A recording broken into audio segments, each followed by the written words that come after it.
Hello and welcome to the Astro Garden, a place for astrologers to chat all things astro. I'm your host Janessa of By Jove Astrology. Thanks for tuning in.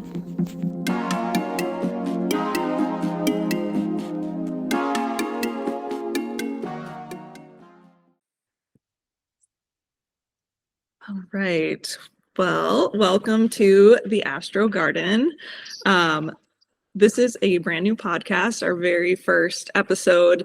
I am Janessa. I'm By Jove Astro on Instagram, By Jove Astrology on Twitter. I'm an astrologer, and I'm here with my friend Christa today. This is a new podcast I just kind of am dreaming up, where I can have some casual conversations with astrologers about astrology and astrology related things. And my whole vision for this is kind of just hanging out, if we could be outside all together in person, like having tea in my garden or my backyard.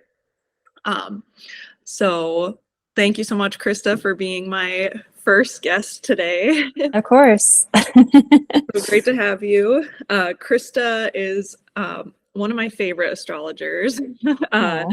We met back through Nightlight Astrology, Nightlight 25. Woo-woo. And yeah, we kind of have a little astro group that we do some stuff with. I don't know if you want to talk a little bit about your background to get started, or Sure. Yeah, like maybe moving backwards. So you and I met at Nightlight Astrology School, and even just you saying like I'm an astrologer, like it feels weird to say that still. Yeah. I had lunch with a friend that I hadn't seen in a very long time, probably 10 years. And I was like trying to like squeeze it into the conversation of like we're catching up, I was like, I have a kid, he's 10, and it was hard for me to like, it felt just like a burp, like I'm an astrologer. I felt like I was like admitting something. But that goes back to the origins of my story, is that I've studied astrology for a really, really long time. And compared to my public world of astrology, I'm kind of a baby astrologer in the public sphere, but I'm 43 and I have been reading about astrology since I was 15. So like that's most of my life. I mean, that's all of my adulthood. And keeping it to myself it wasn't just what I chose to do. I didn't feel like I could share it because of my religious upbringing, and anything that's not biblical is satanic and blah, blah, blah. But I also just kept it personal. Like I didn't really have desires to take it outside of my own interest. I liked that I have lots of secrets. I'm Scorpio rising. Like that's our job, is to like store secrets for ourselves and other people.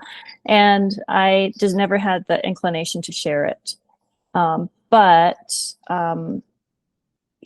even being in an astrology school just still kind of trips me out, of like, I get to study this. I get to like be exposed to all sorts of different astrologers of the past and of the current time. And I love, befriending astrologers, that think in corresponding languages. That's what astrology is for me. It's like a correspondence. And I've studied herbs for a very long time, earlier than astrology. And so, the herbal world is very adjacent to the astrology world. It is another corresponding language. It's just here on Earth as opposed to up in the sky, but the famous saying, as above, so below. So it's like just even to be in an astrology school and meet other astrologers and talk astrology with other people, it's still just it's such a lovely evolution of this interest that I've had the majority of my life, That's so cool. Yeah. I'm so happy for you that you're like living it out now. Yeah. Or something. Yeah. And I can even look in my chart, of course, because that's where we refer to like be like, where do you see it? And there's lots of things in my chart that cause delay, and everything in its right time. If astrology teaches us anything, it's that timing is everything. And so I don't regret only coming to astrology in the public sphere and connecting with astrologers now, it's like, man, I've done a lot of things in my life and I've enjoyed it, and I've had tribulations and I've had health issues and I've had tragedy and I've had ecstasy and I've had all the things. Like, my life was full before astrology came into the public world.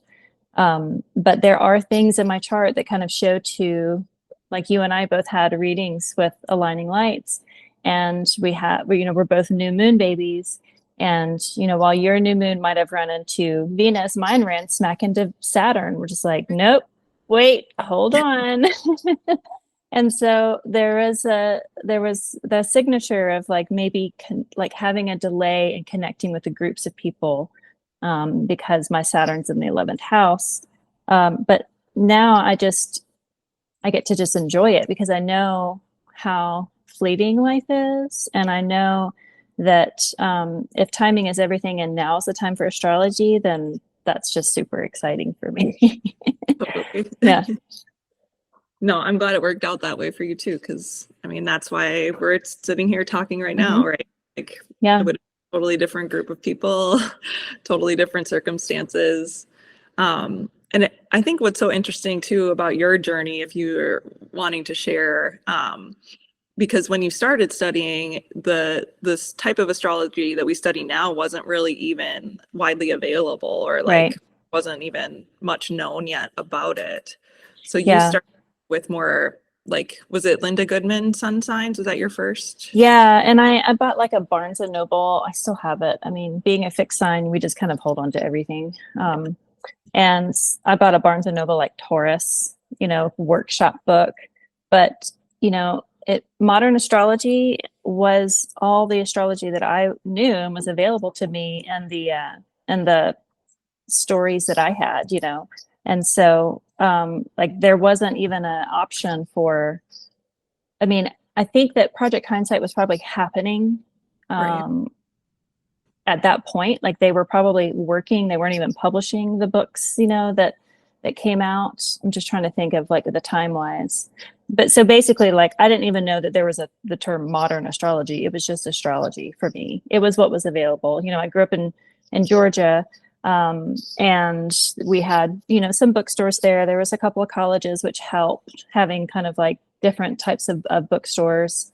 And I would just scour bookstores and find, things that were interesting and esoteric. And astrology was kind of the easiest to grasp, but it was sun sign astrology. It was pop astrology. It was newspaper astrology. I mean, but to me, like, that was all, that's what I thought it was just that. And it was still interesting. It was interesting to see how much Taurus I had on my chart and how much Virgo I had on my chart. And just reading about those two signs as major players in my nativity was, that in itself was enough, even if it was pretty whitewashed of just like basic astrology. It was enough to, like, lure me in. And then from there, I found Liz Green pretty early on, which I'm really thankful for, because I still, even though I practice a different type of astrology that she writes about, she's amazing. She had her connection with the Oracle in her own way. And I still have those books that I still buy Liz Green books now, when I find them. So yeah. Love you. Does that answer your question? I feel like I just rambled, and then someone came to my door and I was ignoring them. So yeah, I think so. I mean, and then you did have the opportunity to study in person with someone, right? Yeah. So you find a teacher kind of some before now. Yeah. So my teachers were books for a very long time, and I moved out to Oregon, and there were people there that practiced astrology. So I was kind of like just familiar with people using astrology as a like that's what they did for a living. And so that was kind of cool. I was like, oh wow, that's like, I've never met anybody that was an astrologer before. And but then I moved back to the East Coast and I started working at a grocery store, a natural foods grocery store. And it was the person that I had lunch with, that I hadn't seen in 10 years, was from that grocery store. That grocery store was like its own scene. And we're actually planning like a 20-year reunion. It's like a high school. I mean, the friendships that I've made there, my son's godmother I met there. You know, like some of my best friends in life I met there. It's this weird moment in time where this grocery store opened up, and then all of these wild and wacky inflatable tube guide people just showed up. We were all just like this thing. One of those people happened to be Kelly Lee Phipps, who is an astrologer. And so he just charmed everybody, but he especially charmed me. And he and I just hung out. I loved his son. His son, Ariane, is a really sweet human being. And he's probably like 25 now, I imagine. Who he is not an astrologer for sure. He is probably out in the woods studying the natural sciences that he was fascinated with. But he taught me a lot about astrology. He introduced me to the Mountain Astrologer magazine. So I kind of leveled up a little bit, reading just about Vedic astrology and Jyotish, and learning about transits, and learning a lot more just about astrology as a living organism. But then he started teaching classes, and I got readings from him. He gave me my first Saturn return reading. First reading I ever had in my life was a Saturn return reading. And so yeah, he became like an instant mentor for me. And he died a few years ago from brain cancer.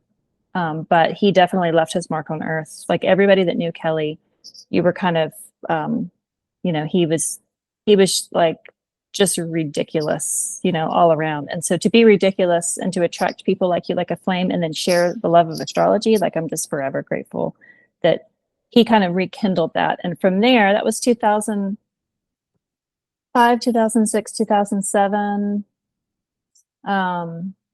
That he was there, and then he moved back to Colorado. We stayed in touch.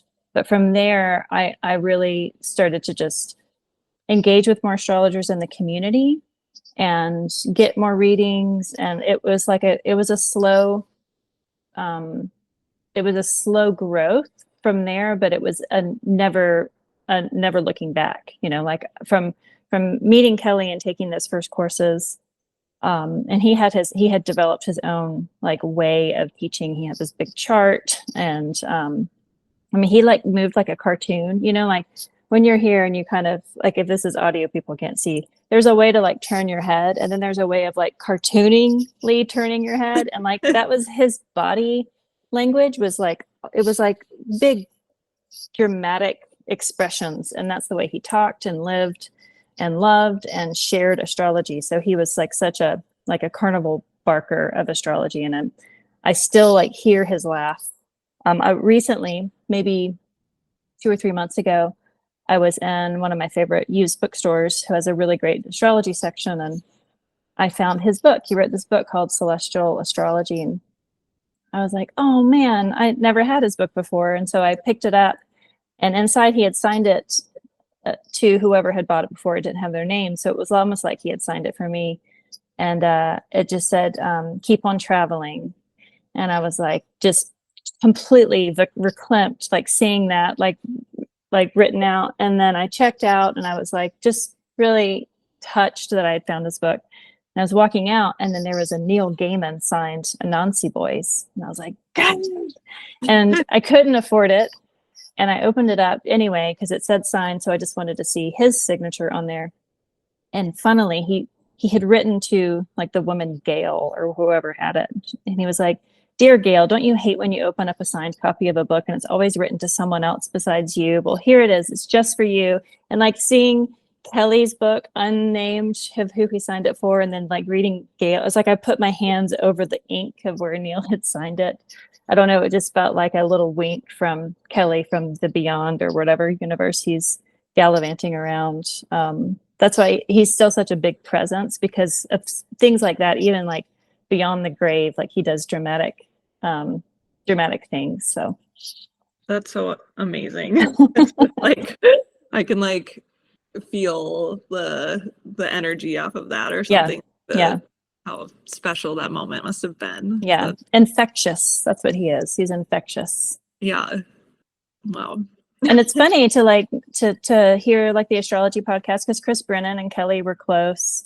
Nick Dagan Best and Kelly were close. Like it's fun to learn now from these these, elders in the astrology, even though Chris Brennan is younger than me, to learn from these elders in the astrology community that had a direct connection to someone I knew, it feels, one, the astrology world is very small.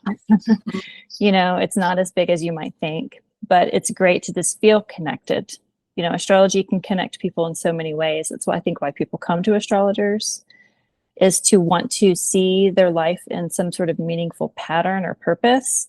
And one of my favorite things is to just connect with other astrologers. I don't care what kind of astrology you practice. If you practice astrology, like you and I have something that is forever in common, even if we disagree on house systems or sidereal versus tropical, like it does not matter. I like whether you like it or not, like I'm your friend if you practice astrology. I'm always amazed too with like how even just in our little group or like what I see on Twitter, just like how like this with the internet, especially I think now, but probably it was happening in different ways in the past. But how like ideas like spread and like how like that was coming to mind when you were talking about Kelly is like, some of the things that Chris Brennan and Nick Dagan Best and these people that are our elders, probably some of the things that they're saying are probably things that they talked about with Kelly or like ideas that they are bouncing off of each other. And how, you can just see like the transmission of like techniques or ideas like unfolding in real time and how it's such like a shared study or something. It's just like constantly in flux and in study. And that's like one of the coolest things about it, right? Is like exchange of ideas and like, well, what do you think? And like kind of like we're creating this thing together in real time all the time. And because we all have our own story, we all have our own nativity. Like you shared a reading of yours, and it like just this tiny little turn of phrase that the astrologer told you clicked into place. And I wasn't thinking about my own chart, I was listening to the reading, but it put this like key in a lock that had been locked for a while, and it was causing discord just within my own mind of like, I won't get into it, but it was like, if you think in the astrology language or translation system, things will happen, and you'll just plug it in to your experience, and you'll plug it into your own vocabulary of astrology, and it will help just unlock things that you needed help with. And so it's like astrology will kind of just like creep in there and be like, here, you dropped this. You dropped this for this situation you were really fretting about, and you were like becoming kind of a petulant child about, in my experience. And so it's just a reminder of, you can find astrology in all sorts of different myths, whether it's stories or movies or children's books. I mean, you can find it in that way, but just listening to other astrology readings or situations, it can just give you so many keys to open up so many things just with your own practice or your own nativity. I don't know, it's just so functional. Like, I might have mentioned some earth signs or some placements in my chart. I appreciate function because like we're here, we might as well like do what we can and enjoy it. And I love functional tools. And if it's a functional tool like a magical astrology practice, then that's like best of both worlds, Mm-hmm. Totally. So why don't you catch us up on like how what happened between studying with Kelly and how you got to where you are now? So I said it was kind of a slow growth. I subscribed to the Mountain Astrologer, and that was kind of like my lifeline to astrology for a long time. The grocery store I worked at, I managed the supplements and body care department. And I got to be the book buyer. So I bought lots of esoteric books and witchcraft and herbalism and tarot and Native American folklore and spirit medicine. And so I got to like have my own little connection with that.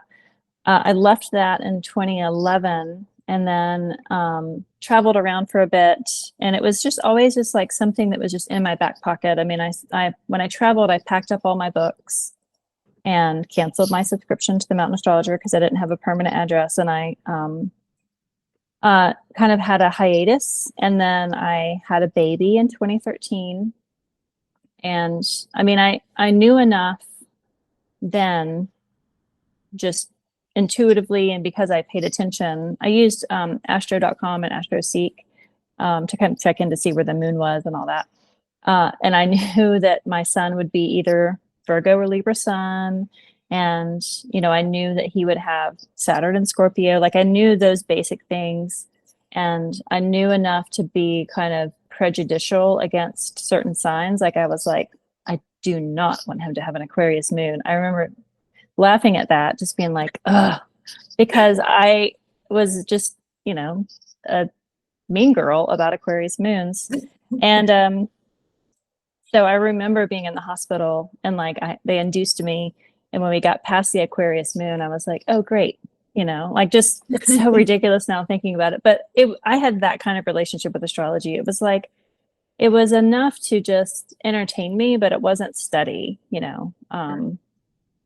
I had another friend who practiced modern astrology, and he came over and had dinner with us after our son was born, and just to look at his chart. I was like, I want an astrologer to look at my kid's chart and just see what they see. And he really did spark some, like, there's such depth there. And like, my child is like weeks old, and this, I remember my husband brings that up. He's like, remember when Christopher Lee like said this and this and this about Leon? It's like 10 years later, it's still true. And I was like, yeah, well, I mean, like, he was qualified to like see the imprint of the stars on his chart.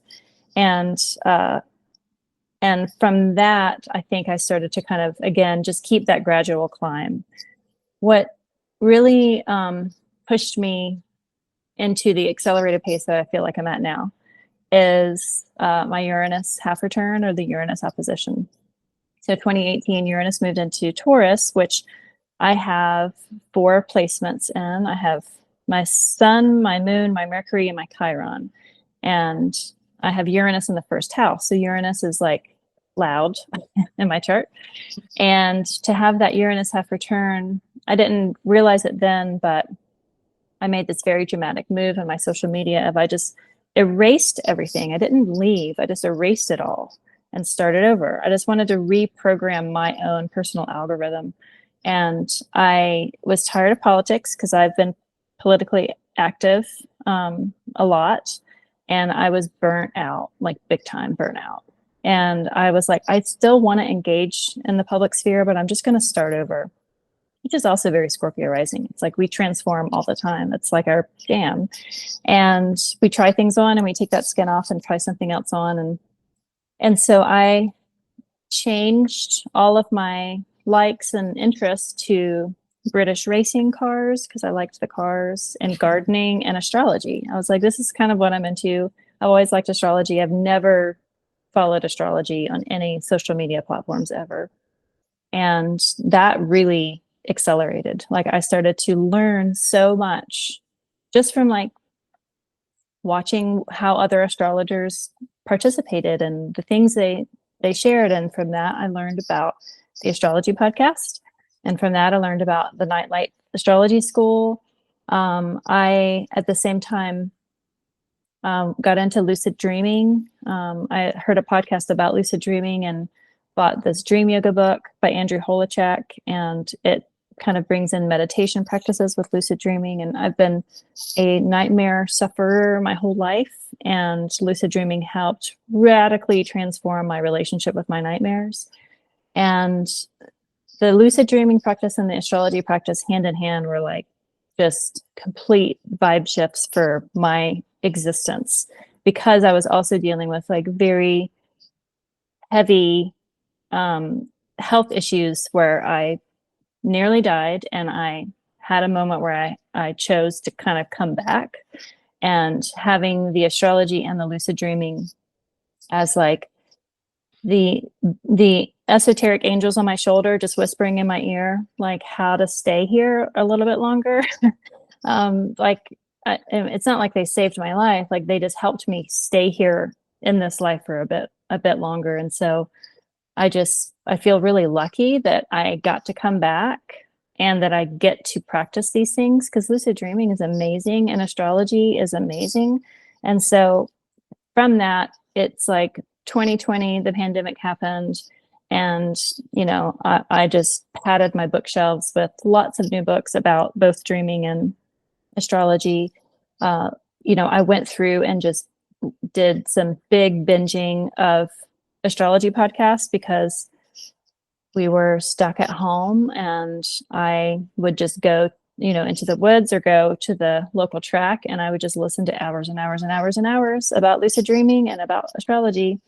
And that really just accelerated me. Like in about an 18-month time, I probably had like 1,000 plus hours of podcast in my brain. And that will definitely push you in a direction, no matter what the subject is. If you listen to Bigfoot for 1,000 hours, you're going to be seeing Bigfoot all over the place. So that really shifted. And then what turned this key into taking it to the level that I feel like I'm at now was finding the Nightlight Astrology podcast.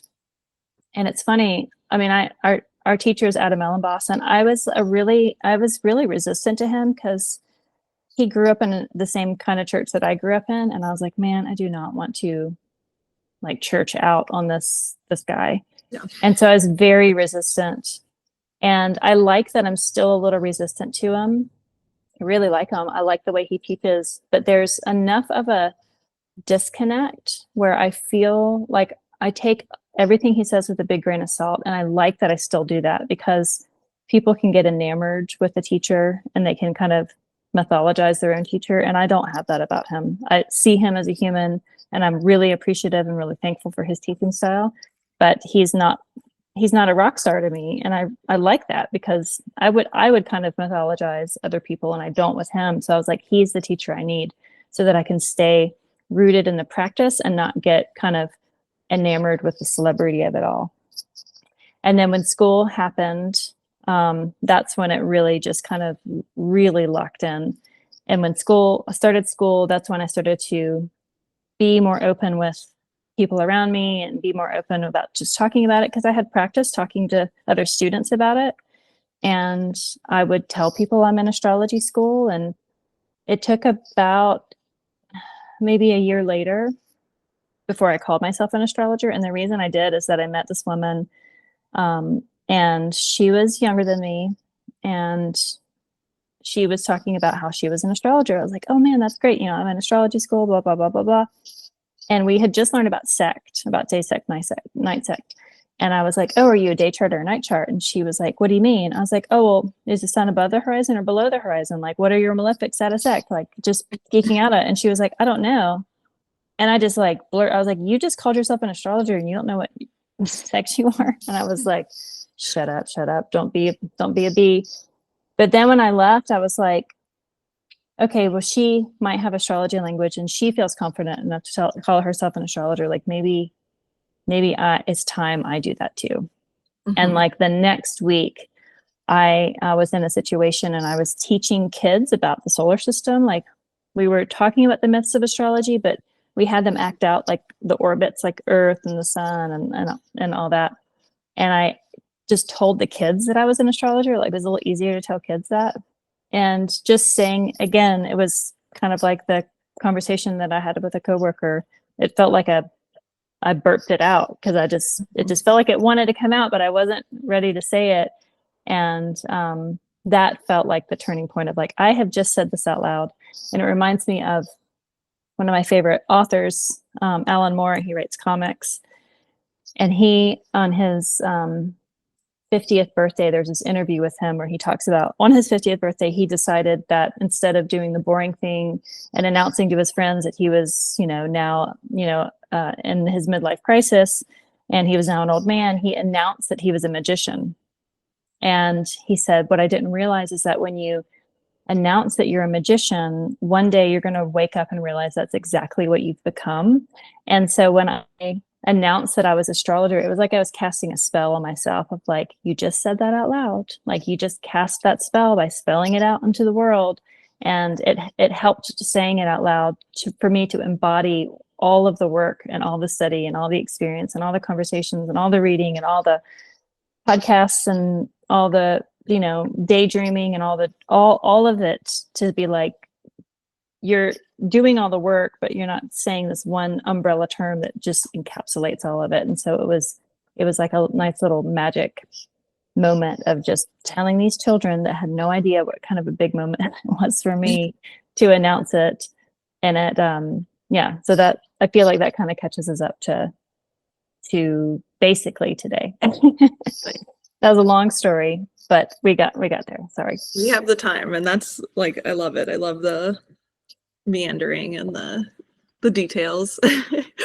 I have a similar, my story of like first time telling people that I was like, or someone I didn't know that I was an astrologer, was like at Joanne Fabrics. It was like this really cool, hip, like maybe 20-year-old or something cutting my fabric, and she had these like awesome like finger tattoos that were astrology related. And so I think, you know, they were like the glyphs for some signs, and it's like, oh, I love your tattoos. And I'm not a very outgoing person, but I was like, you know, I'm an astrologer. Thought it was awesome. And I just felt so funny, or like so proud of myself or something for like saying it out loud. But it was like, it was totally a spell of like, it's big. It's real. I'm doing this. I just told someone else this. I'm not just like circulating it around in my brain, you know? Right. Or in the group chat with like other people who are already doing it too or something. It's like, in the real world, like face to face with someone. I feel like there should be like a support group. It's like, hi, I'm Christa. I'm an astrologer. And like, these are the hangups that I have. This is the imposter syndrome, how it expressed this week. You know? Yeah, it still is hard. I think, like you were saying at the beginning of this, I went to brunch this past weekend with some people I hadn't met, and it came up from my friend that I was there to see, that she told the table that I do astrology, and they were all like very into it, but like that uncomfortableness of like, yes, I do this thing. And still like a struggle to figure out like how to be that person out in the real world when so much community is online. And it's interesting. And it can be very lonely. Like, yes, community is online. It's usually not like in person. And so to meet other people that also do it, to be in person, like if we were in your backyard, like it would be a different conversation, because, you know, online connection is different than in-person connection. And also when you tell someone, you know, it's 2024, we're in America. If you tell anybody that you're an astrologer, you're telling them that information, and they're thinking about it in the way of astrology is fortune telling, astrology is a pseudoscience, astrology is a joke. I mean, I have these like peaks and valleys of telling people just unannounced. Like now I wait until it feels appropriate. I'm way more protective of it than I was at first, because people would be like, oh, it's my birthday. And I'd be like, oh my God, blah, blah, blah, blah, blah, I'm an astrologer. And just watch like the confusion or the glazed over or the smirk. And it's kind of like, I hold this so preciously. Like, I don't, like, I'm going to be protective of it, because I know what they're thinking is, it's like the sun sign newspaper pop astrology, you know, is a tip of the large iceberg that is the study, and it's not representative of it. So, you know, when you tell people that, you don't know what their experience has been.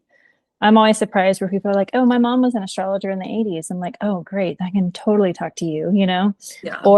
But usually you see that kind of like ridiculous face back at you.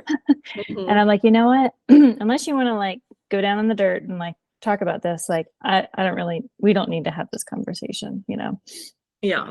You don't need, like, I'm totally with you on that. And I haven't been so much in that situation yet where I'm getting that reaction, because I just don't typically hear. But I think when I am it'll come at some point, and I don't feel the need to like justify it or Mhm. like try to convince anyone. Like I don't, there's so much information out there. Like I know I was a huge skeptic when I started. I mean, I still am to some degree. Like Yeah. like, is this real? And then it's always confirmed.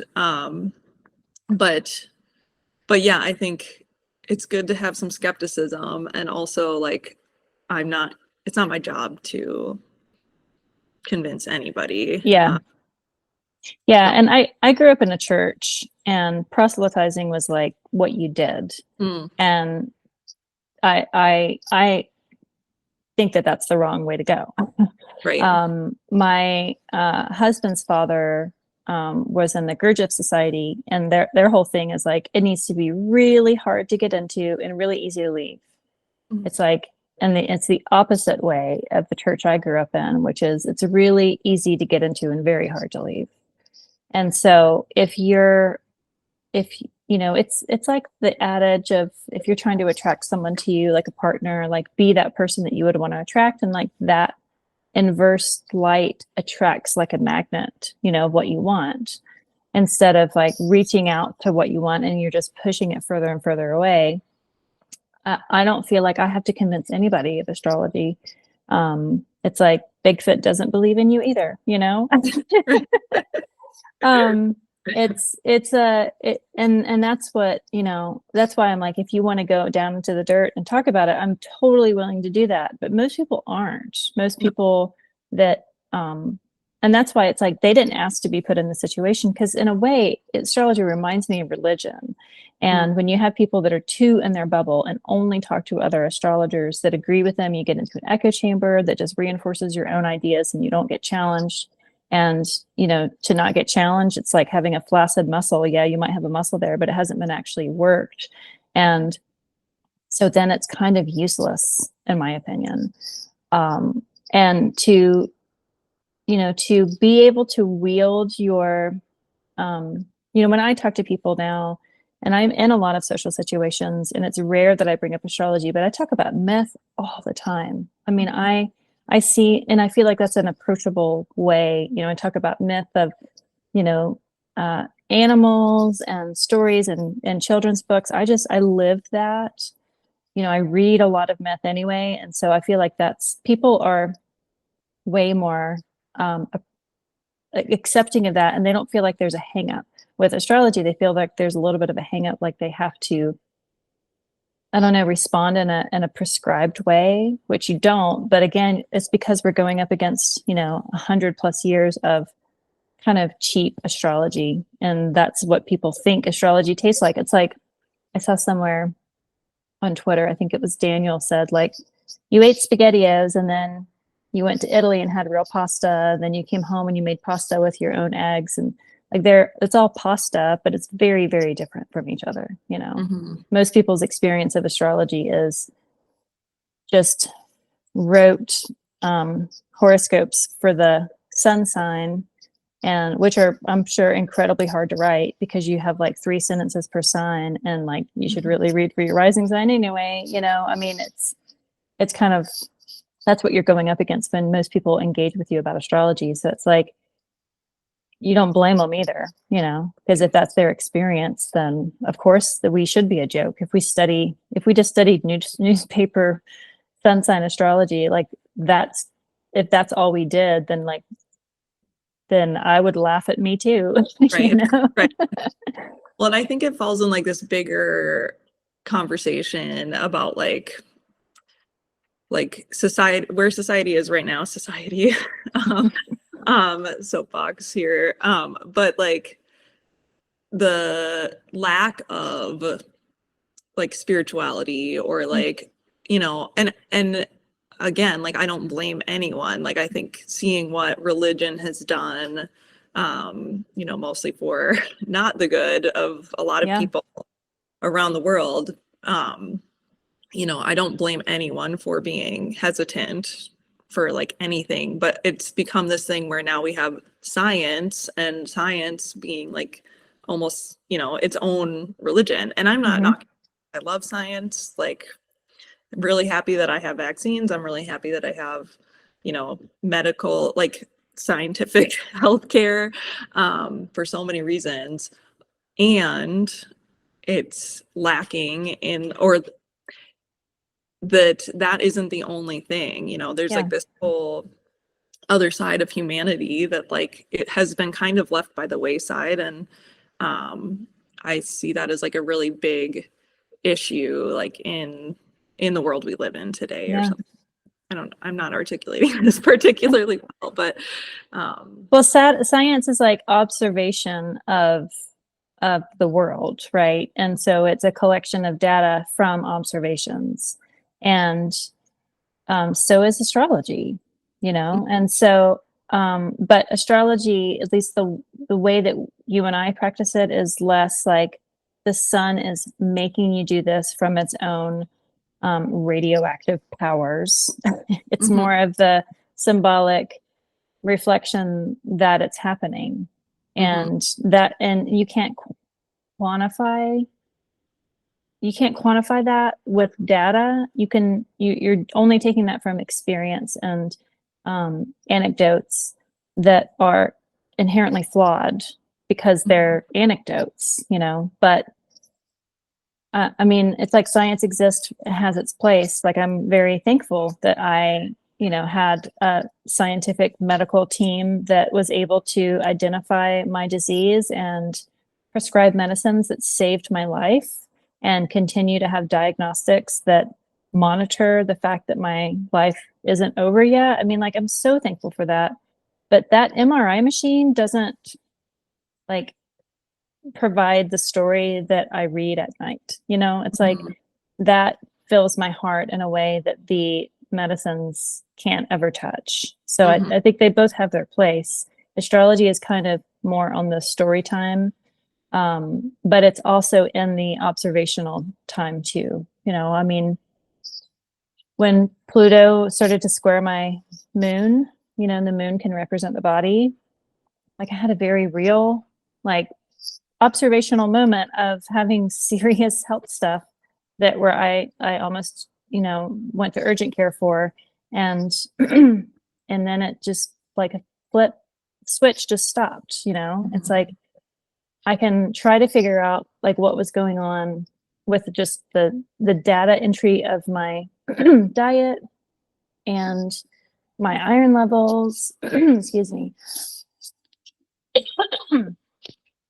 Sorry. But I can also just what's that book? No, I'm gonna forget it. It was the guy telling the story about his mom and him on the boat, and they were attacked. They made a movie about it. Do you remember that? And he like talked about that it was like an ape and a tiger on the boat. Oh, Life of Pi. Yes, the Life of Pi. When you think about like the quote real story that happened versus like the way he told it, it's like we'd much prefer the story. You know, it's like we're able to I mean, I couldn't remember the title, but we're able to remember the essence of the story because it's in a story. We don't remember data points. We remember the story is what goes in the back of our brain and stays there a lot longer. I mean, that's why, you know, that's why we remember stories from when we were kids. You know, we don't remember that, you know, the weather was X, Y, and Z on a certain day. We remember like pretending to be Cookie Monster with the snowballs. You know, it's just like those things were both observed, but what stood out in the memory is the story, not the data point. So yeah, science and art have their place together, doing the same thing, but for different reasons or different utilizations, or just filling up different parts of our existence. And I'm thankful for both of them. I don't think that one has to supersede the other necessarily. Totally. Yeah, I think I'm along the same lines. Yeah. Yeah. Is there more like behind like your philosophy on how astrology works, or is that, do you think, kind of sure. I mean, it's something that I still kind of am figuring out, I guess. You know, there's the idea of remediation. I'm I'm still kind of ruminating on, and I'm careful not to ruminate on it too long, because I think that rumination in itself can just be a distraction. It's like, well, I'm thinking about it, I'll just think about it later. I have had experiences most often in meditation, but sometimes they will come out of the blue. See Uranus in my first house. That's an astrology joke. Sorry. But I've had these experiences where it felt and it seemed, from the senses that I have as a human, that came outside of me. They didn't seem like they were tricks of the mind or what was happening just within my own consciousness, where it felt like there was an actual sentient being or entity embodying a planet. And for that, I can see why they consider like the planets gods, right? It's like Venus as the goddess of love, and Saturn as Father Time, and embodying the planets in a way that's not just a constellation in the sky, or not just a story that, you know, parents tell their children, but an actual thing. And that's kind of what I meditate on, and I ruminate on, and I try to work with, because, you know, I make plant medicine. I, you know, have reishi decocting on my stove right now because I use reishi. And so I communicate, meaning like I talk to and kind of engage with the spirit of the plants. I mean, like every living thing has a life force, and if you've ever fallen in a nettle patch, you know that that has lots of spiky life force things. But talking to it or treating it as if it's like a participant in your world, to me, that's easy. The planets were always a little bit like, is this just wishful thinking? Because I grew up in a church where people prayed to God all the time. And, you know, I wasn't really convinced even then, as a teenager at least, that he was actually there, or he was a he, or he was anything. I mean, it goes into my understanding of planets as deities or things that are alien from us. I'm leaning towards a certain direction, but I'm not convinced, and I don't know that I ever will be. But I participate with them as if they are real. So that's kind of like how I work with astrological magic. If it's not a thing, if it's them representing part of the collective consciousness that we all kind of share and we just have borrowed for this lifetime, and I'm just reflecting back upon that consciousness by, you know, making a Venus and Pisces, you know, beautiful oil or whatever it is. Sorry, this feels tangential, because that's kind of where I'm at with it. It's like, okay, there's things happening in the sky right now. I feel like I can get engaged with it. What am I engaging with? I'm not sure yet. Is it a deity? Is it a part of the zeitgeist that we have decided is our reality? Is it things that are a part of just me internally that I'm projecting onto this canvas or this whiteboard that I say is Mercury? I'm kind of not sure, but because of these experiences I've had, I mean, I've had what I would consider religious experiences that are beyond my, like they still don't make sense to me. And because of what was happening in the sky, and some of them because that was what I was trying to do was to communicate with them, it feels a little bit like maybe they are a thing, and maybe they are outside of us, and maybe they are more powerful than we are, you know, like all those things. Like I'm still trying to figure that out, and working with that through remediation. It's like, I think remediation, if you have like a poorly placed planet in your chart that you feel like causes you trouble, like deliberately causes you trouble, remediating it in a way of like just trying to talk to that deity that's related to the planet, or asking for the other planets to kind of like act on your behalf. There's some people that use herbal medicine to kind of try to protect themselves. I mean, there's all sorts of remediation. That act in itself, I'm still not clear of like how most people use it, because I feel like people use it as like a convenience to their life, and maybe sometimes they use it because they don't want to do other work. Mhm. You know, that's how it feels, and I feel like a meaning for saying that, but that's kind of how it comes off, and maybe that's just my own projection. So that's kind of where I'm like way out in the weeds still with like what do I believe as far as my philosophy with it goes. So I stick with the practices, and I stick with you know, the things that I feel like I have a bit more grasp on.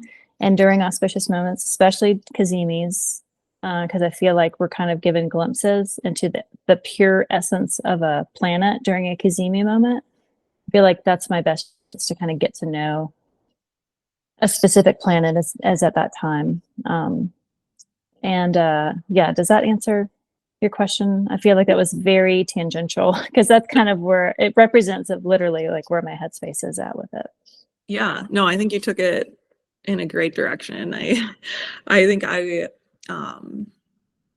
think it's something that's always evolving too. So it's like hard to nail it down. And I think it's good that I like when I see that other people aren't sure, because I don't think any of us maybe are really meant to fully know, or Yeah. like, you know, I think we're all maybe searching for that definitive answer, or like would love to have it. I think that's superhuman. But I think to say that you don't know is like the most powerful thing that you can do. Yeah. And yeah, I think, yeah, I got a lot more than I bargained for with that question. I'm thinking like when you're talking to a client and it's like, well, how does this work? But Oh yeah. So for no. that, I just say like astrology is a tool that you can use to kind of get some sort of celestial enlightenment of where you're at with your situation. Or if you need some spotlights to guide you on your path, like we can look at the different areas of life to find how to turn the planets like spotlights and like guide you. I don't go into all that with clients ever. Yeah. Well, But yeah. yeah, it's a tool, and you know, the astrology is not making you do anything. It's just reflecting kind of your situation and your circumstances, and you know, there's nothing is static. So Mhm. the philosophy of how to use it, I I'm pretty light-handed with how I direct the client. I'll just again, I lean into the, you know, what are the myths around the planets, and you know, having a moon in Aquarius, a moon in a Saturn sign, what does that mean? Like, just talk about the characters like they're in a storybook, and how try to help the person find themselves within that story. And if they don't, then continue. I kind of like circle, you know, I kind of imagine like the chart is like a yurt, and there's all these different doorways that you can enter it. And I try to find the doorway that's the most friendliest, so that the client feels at home in their own chart. Mm. And usually I go to the moon or the chart ruler, because that's kind of the ones that people seem to embody the most, but it's not always the case. Mm-hmm. Interesting. Yeah. Yeah, it's always interesting to see like what what that door in the yurt is. Like yesterday, and I would say I usually start with the rising or the chart ruler or the moon. But yeah, for some reason it was like the sun, and that's not typically where I would start, just because all of the sun sign, you know, whatever out there that people have heard way too much of.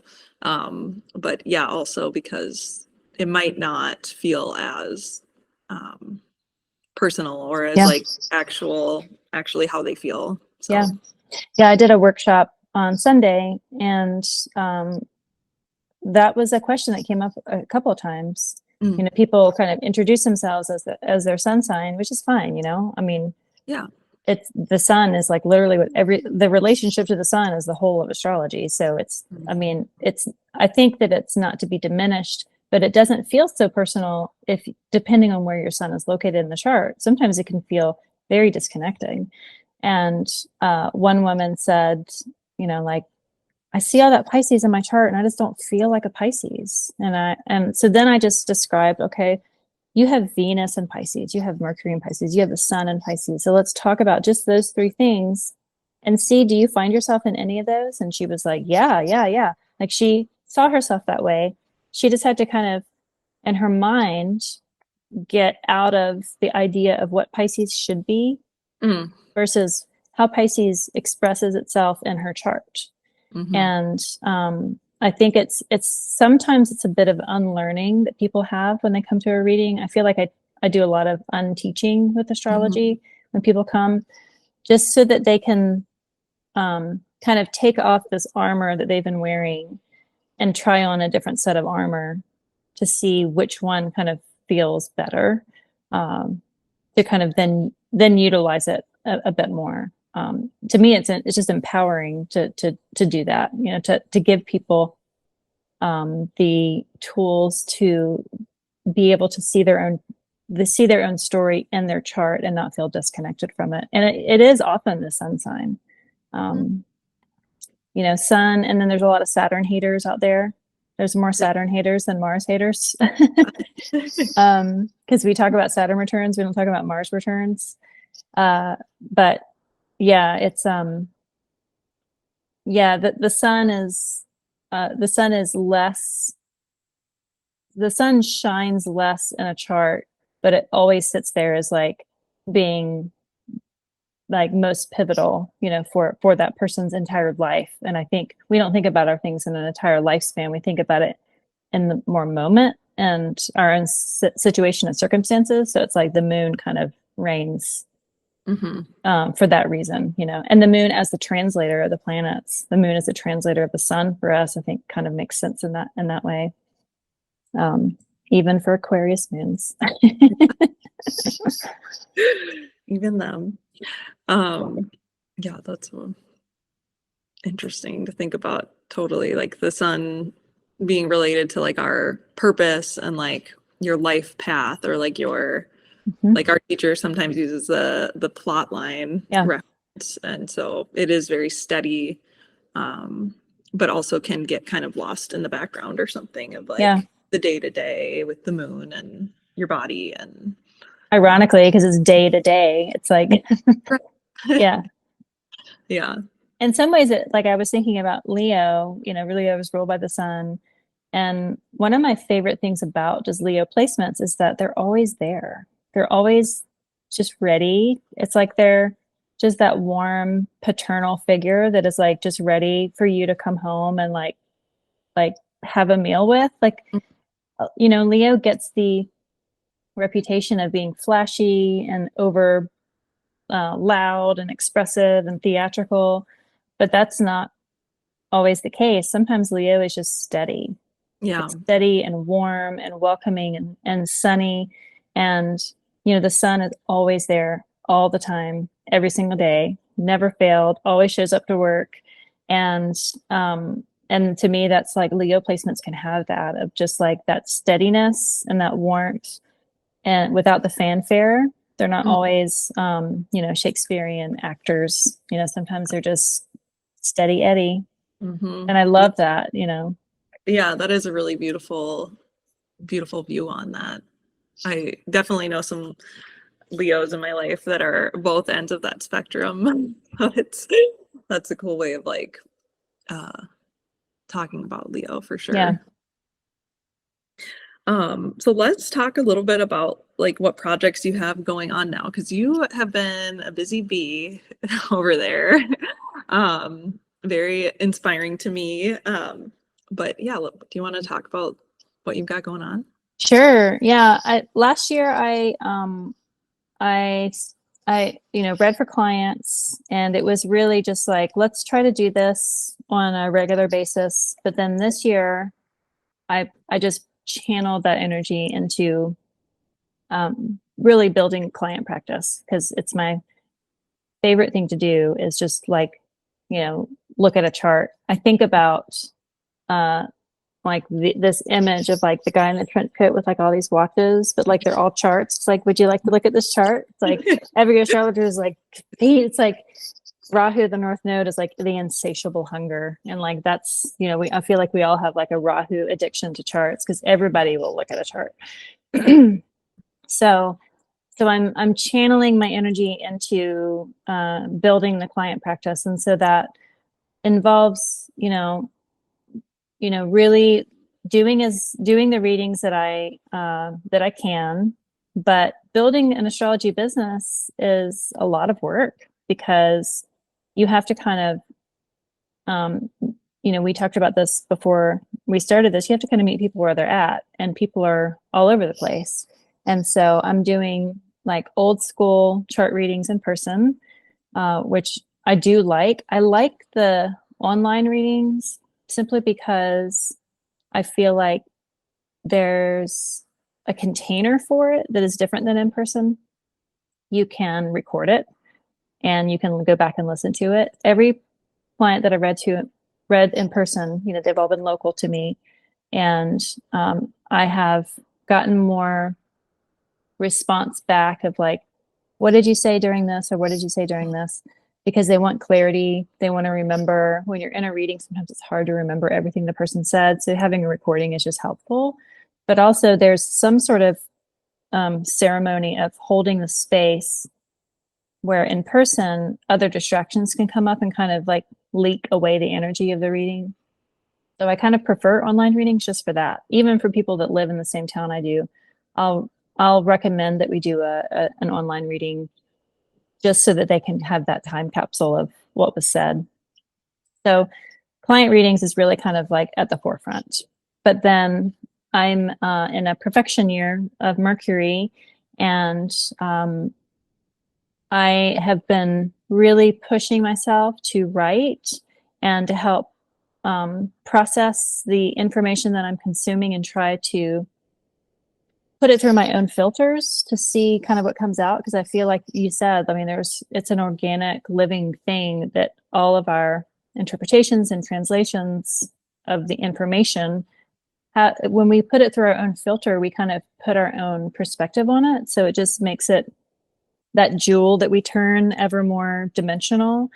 And so I'm trying to write more and more. And so I have a Substack that I started basically this year, where I'm trying to put something out every week. And it's very dreamy writing. It's not like a factual situation. It is very just kind of like, it's not navel gazing. It's like gazing up at the stars kind of writing. But I'm just trying to capture the moment of whatever is coming through, and to build the practice of just writing more, because I really do like that. I like reading stories, and I like telling stories.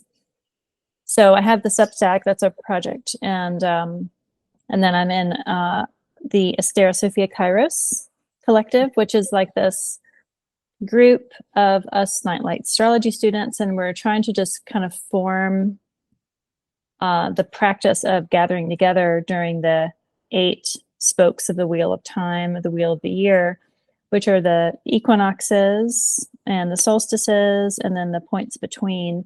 And it's just the different points of light in the year. And astrology is the study of how the light changes. And so that's been a fun project, just to like make me do work that maybe I would not have done before. And that's most of it. I mean, I'm doing other little things here and there. I like making graphics. I like making like little altar images, and reading tarot, which is kind of like my second gig. I'm next to astrology, but for the most part, it's the client practice, and then it's the writing, whether that goes out on Twitter or on my Patreon or on the Substack. It's like that's what I'm hoping to build, just because it helps process the information I'm learning. And then I think to share your journey of learning is more welcoming than coming out as if you were an authority. There's Right. there's an idea of like, I am an authority, so you should listen to me because I figured this out. And then it just feels like it stops. And mercurial things like to flow; they don't like to stop. And so that's kind of why I publish what I write on Substack, because it's like, here's like this little ribbon of thoughts, and there you don't know what preceded it or what comes after because it hasn't been fully finalized, and that's by design. Yeah, so that's pretty much what I'm working on. I Nice. think. Yeah. Yeah, no, I think you're being a little humble because this isn't like your full-time gig either, right? Like you've No. got a couple other things that you're doing full, like you have jobs. Yes, I have Day jobs. jobs, multiple, Yeah. and your mom, and you volunteer, and I'm just always amazed by what you are able to accomplish in like a single day. So just thank you for sharing it all with us. And Yeah, um, and it was like a sideline of like when I was hospitalized, when I chose to come back, um, it was like from there on, I was like, I am I am gonna carpe diem and carpe noctem. It was like this push of do everything that you want to do, and because you get to do it. And so that does feed into a little bit of the mania of one, I like to see things come to um I like to see things bloom. And so the volunteer work I do it because I really want the things to happen. No one conspired me to do the volunteer work. And those have timelines, those will be ending. So I started those before this astrology started to become bigger, and they're definitely competing for space. What I don't have time for is a lot of just superfluous activities that I think are also important. I think it's important to kind of get a little bored, and I'm never bored, and that can be a good thing. But I think that you do need some sort of boredom to kind of rest, so that you're not always flowing. You need those ebb times. Um, but I do have a full-time job working in the natural foods industry. I manage a sales team, which is just a lot of Excel spreadsheets and emails and Zoom calls. It's not a lot. It's not hard on my body at all, but it's definitely, it fills up. Managing other people's like herding cats. I mean, it's just constantly negotiations and being the mediator between parties. But that's how I earn money, and that will continue even with the astrology. The volunteer work, as that kind of comes to its natural resolution when my, tenure ends. One of those will end this year, the other one will end next year. That will open up a lot of space that I will immediately fill with astrology. I know I'm not going to let those spaces stay open to be spaces of boredom. So, yeah, but the astrology, I mean, it's like it doesn't feel like work. It's the first thing I've ever done where I am not tired after doing it. All the other ones, I need a kind of break from it. But, doing astrology readings, I could read a person's chart for an hour and then go back over and just do it all over again.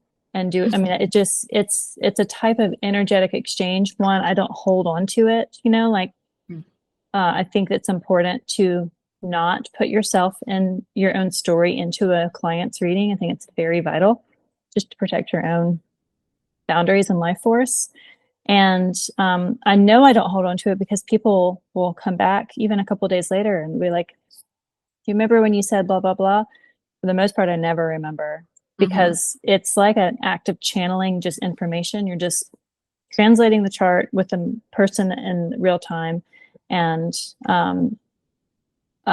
unless it's like significant, like a traumatic story, I might hold on to a little longer just because I'm compassionate to the person, or a really good astrology good moment where I'm like, it's so funny that like that's what you do for a living, and like that's what your chart looks like. It would be like kind of comical. But for the most part, I don't remember, and I'm glad that I don't, because I don't need to have all that information of other people in my head or weighing on my heart, you know, but it's not work, you know, I might get, you know, a flat butt from sitting on my desk too long. It's kind of like the hazard of doing this, but yeah, it doesn't feel like work, at least. Nice. Yeah, I don't know if I feel the same. I feel like sometimes it does, I enjoy it like not like nothing else. But I do feel like sometimes drained or something like, or like energetically. But maybe that's a me thing. Maybe I need to work on some of those boundaries. All right. Well, before we go, I think one question I wanted to ask is what advice, I feel like this whole thing has been a really good masterclass and like advice or something for astrologers. But like if you had one, like if you have any pieces of advice for people just getting started or who are curious about astrology, like what would you say to someone? Keep it simple. Mm. Yeah, I mean, I say that I'm sure that's very convincing if someone is like filling their space up. But if you're trying to learn astrology, um, just keeping it simple and spending time with with like simple subjects. I feel like, you know, if you study astrology and you want to study astrology, chances are you'll probably do it the rest of your life. Most people don't study astrology for a year and then move on. It's like if you get hooked enough to read about it, you're probably going to be reading about it the rest of your life. So think about it in that way. You don't have to master it in a year. You know, we have elders in the astrology community that have been practicing for a very long time, and they are still curious. You know, they've been studying for, 70 years, and they still are curious about it. So I think that if you're interested just as an astrology person that wants to just know what's going on, keep it simple and just maybe start with the moon, because the moon translates the rest of the planets to us.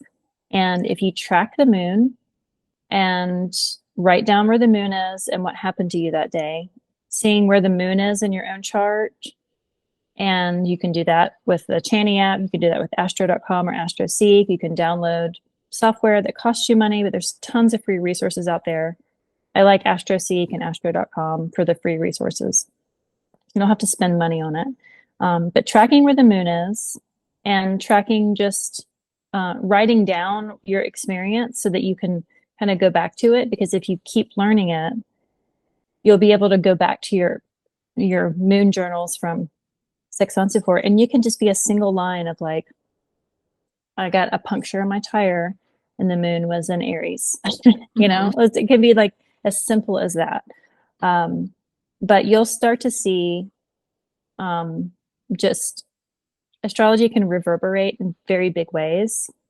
There's the chart, the Thema Mundi, and that in itself, I feel like there can be a masterclass just taught on that, because there's so many ways that Hellenistic astrology lessons can be taught just through that one single chart.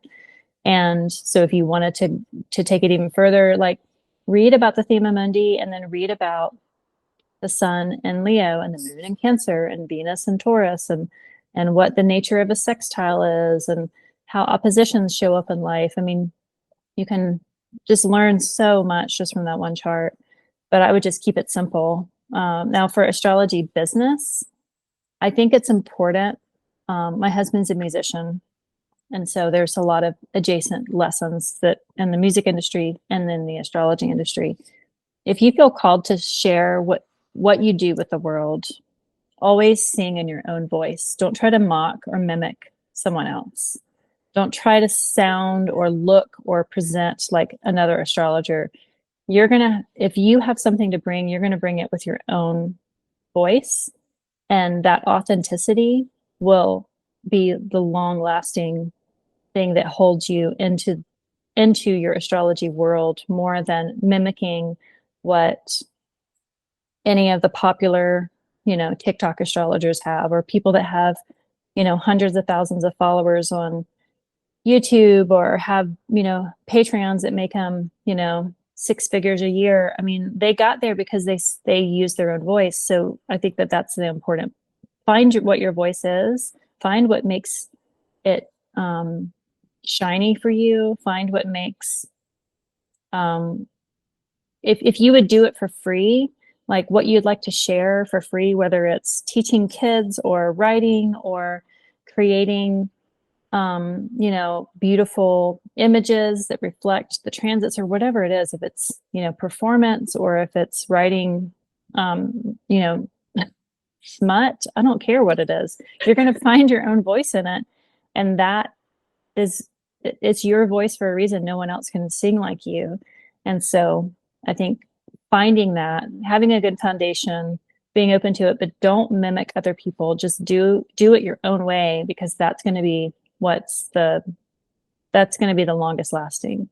And again, I feel like once astrology has got its hooks into you, it never leaves. So might as well find something that you like to do, because you're probably going to do it for a very long time. Totally. Well, thanks for that. Yeah. Do you want to let us know where we can find your work? Sure. And, you online? I'm Practical Astros all over the place. So it's practicalastros.com, and on all the socials. I'm not on TikTok, but I'm on, I think, all of the other ones. So just find me. My DMs are always open. My client work, I have a calendar. I think it's on my Twitter. It's definitely on my website. I post a lot, so it's kind of, once you follow me, it's kind of hard to miss me because I'm pretty chatty out there. So yeah, thank you so much, Janessa. Yeah, thank you. I love to hear your story, and I think I've heard bits and pieces, but it's so nice to capture it all in one. And yeah, thanks for being so open with your practice and what you share. So I appreciate you. Always inspired by you. Thanks. All right. Well, that's it for today. Thanks, everyone. Thank you. Thanks for tuning into this episode of the Astro Garden. Find out more about Christa's work all over social media at Practical Astros. You can subscribe and become a patron of Christa's at patreon.com/practicalastros. And you can book a reading with her at calendly.com/practicalastros.